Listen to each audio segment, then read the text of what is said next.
niin, että tämä käärme on mukaan sitten niin täytetty. Sehän nukkuu toinen. Saako sitä rapusttaa tai sillä silittää? Jos se vähän sähättäisi, niin ihmiset uskoo sitten, että no niin.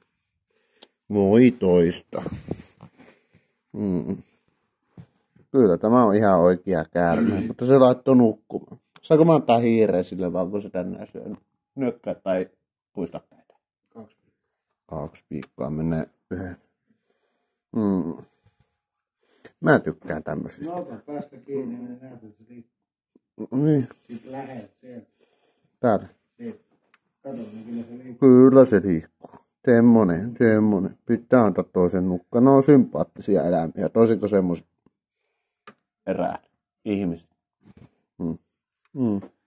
Ei käärmeitä saa syrjiä. Näin kuvin näitä tunnelmia täältä yli Vieskasta.